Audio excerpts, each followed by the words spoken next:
नमस्कार मंडळी, जाऊबाई जोरात या चॅनलमध्ये तुम्हा सर्वांचं अगदी मनापासून स्वागत आहे। आज आज आम्ही चाललो आहोत देवीच्या मंदिरात। चला तर तुम्हाला दाखवतो देवीचं मंदिर कसं आहे। तर नागपूरमध्ये कोराडी येथे महालक्ष्मी मातेचं एक प्रशस्त मंदिर आहे।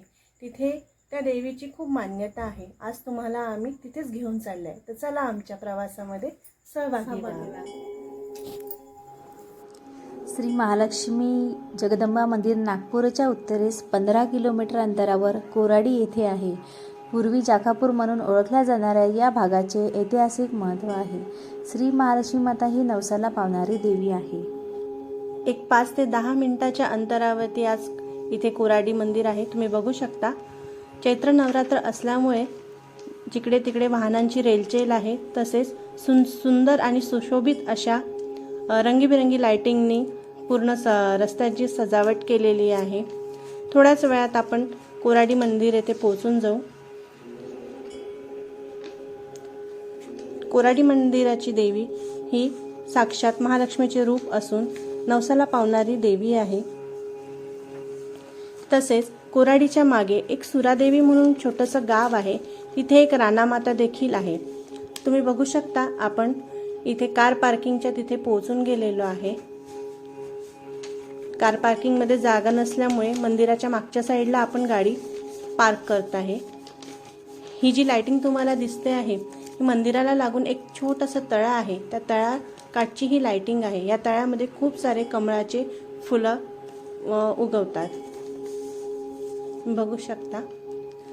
हा देखावा कोराडी मंदिराच्या मागच्या साईडचा देखावा आहे।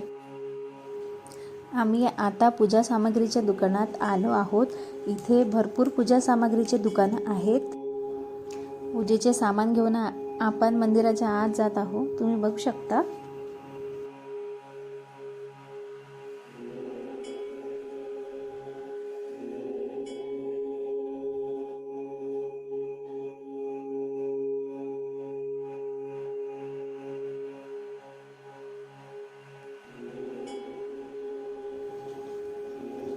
आता आम्ही मंदिराच्या गेट जवळ पोहोचलेलो आहोत।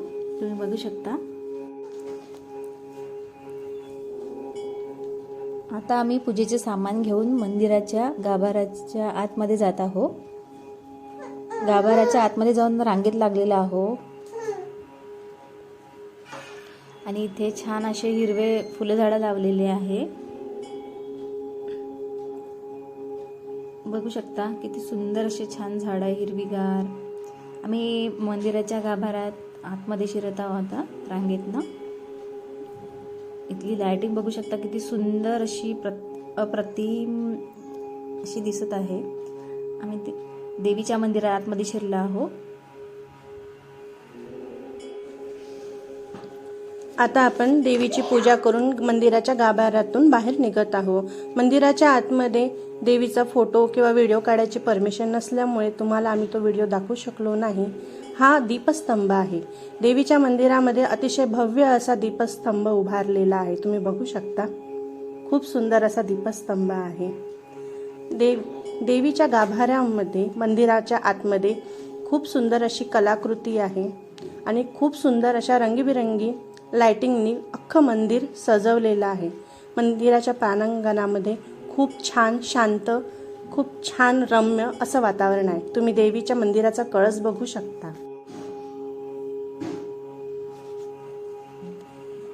कोराडी देवीचं मंदिर, त्याच्यामधली आतली प्रतिकृती खूप सुंदर अशी आहे।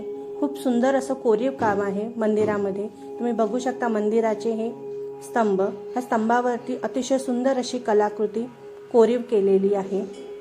प्रत्येक ठिकाणी वेगवेगळ्या प्रकारच्या वेगवेगळ्या कलरच्या लाइटिंग्सनी पूर्ण मंदिर सजवलेलं आहे।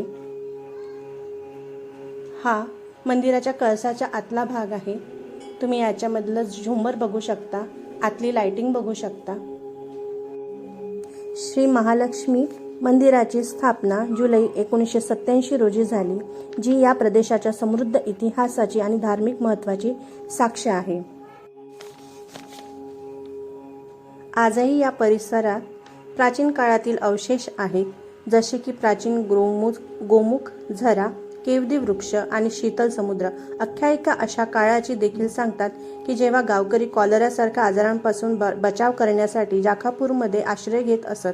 त्यांचा असा विश्वास होता की मंदिरात जाऊन आशीर्वाद घेतल्यानंतर आजार आणि दुःखापासून मुक्तता मिळते. अशा अनेक कथांमध्ये देवी तिच्या भक्तांना आशीर्वाद देते, ज्यामुळे त्यांची समृद्धी, ज्ञान, कल्याण सुनिश्चित होते याबद्दल सांगितले आहे. श्री महालक्ष्मी जगदंबा मंदिर आणि त्याच्या भोवतालच्या परिसराची कहाणी केवळ इतिहासाचीच नाही तर श्रद्धेची आणि देवी संरक्षणात्मक परोपकारी शक्तीवरील विश्वासाची देखील आहे. आता आम्ही मंदिराच्या बाहेर निघालेलो आहोत आणि इथे सुंदर अशा संगमवरी दगडाच्या गोमाता तसेच नंदीची कलाकृती आपल्याला बघायला मिळणार आहे. बघा, हे संगमवरी दगड कोरीव, इतके सुंदर कोरीव कामाने तयार केलेले आहे.